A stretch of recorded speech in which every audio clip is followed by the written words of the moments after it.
Okay, interesting case here. A Toronto judge wrote a scathing letter to Canadian Tire after an employee provided a letter from the store saying that he will not be paid for jury duty as it's not a company benefit.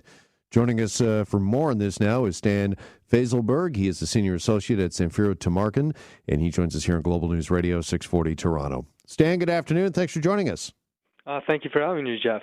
All right, just first off here, when a company says that jury duty is not covered by company benefits, is it a company benefit? I thought it was a civic duty. Well, it's certainly a civic duty. I believe what he's referring to in that instance is that it's not a benefit that the company provides employees in this situation, essentially saying that the company has no policy where they will pay you if you have to serve on a jury. Which, keeping in mind that there is no legal requirement in Ontario or Canada that would require an employer to pay an employee for time off to go serve on a jury.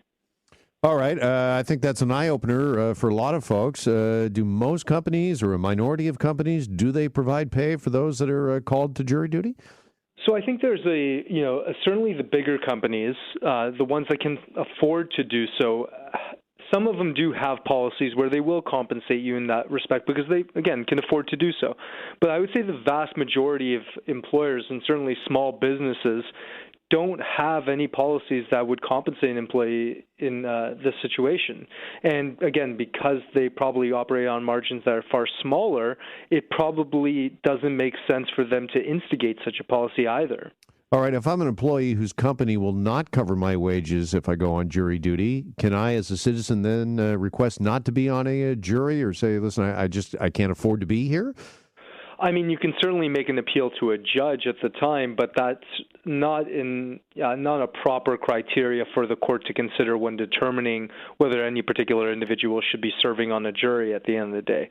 You know, we're all Canadian citizens, and as much of an inconvenience as this may be, we have, as you mentioned right at the top, civic duties to our country and to the court system to ensure that we operate in this fashion and engage in jury duty when required.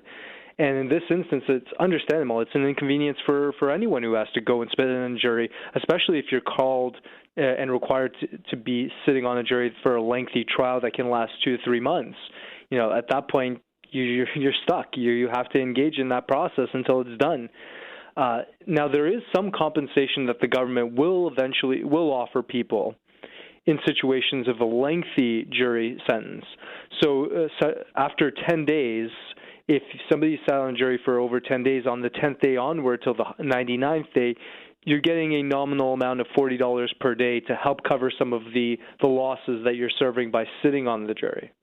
All right, $40 a day, though, I would suggest does not cover too many people's salaries. So having said that, are we expecting too much of employees? Again, yes, it's a civic duty. It's important, our justice system. But how much can we ask of citizens and employees to be foregoing, maybe in some cases, 2 or 3 months' worth of full-time wages? Well, I think it's a really difficult question to answer. I mean, our court system and our justice system is very much predicated on the jury system. So it would be, it's fundamental. We can't really get rid of it despite the fact that it may inconvenience and, in fact, create such financial hardship. And it seems to me to be the answer here would be a legislative answer, something from the government that either imposes a payment from the government to a citizen who has to serve on jury duty, or if the government wants to go a different route, a payment from the employer to the employee who is required to sit on jury duty to ensure it's not the employee who's bearing the full brunt of the financial obligation.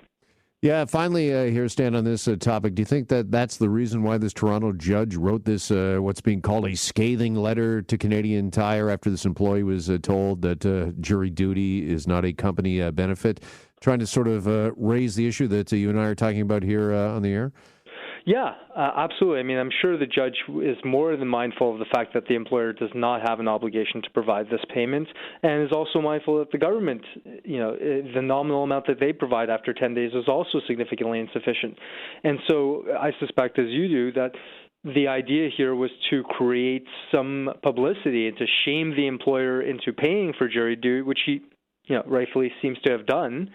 but also to create the greater discussion of, well, what should we do in these situations when citizens are being asked to give up thousands, potentially, of dollars to go and do their civic duty? Maybe the answer is that we do nothing, but that seems like a question that needs to happen and a discussion that needs to happen before we arrive at the answer we can all agree to. Stan, thanks so much for the time with us this afternoon. Really appreciate it. Thank you, Jeff. There goes Stan Fainzilberg. He is a senior associate at Samfiru Tumarkin Employment Lawyers.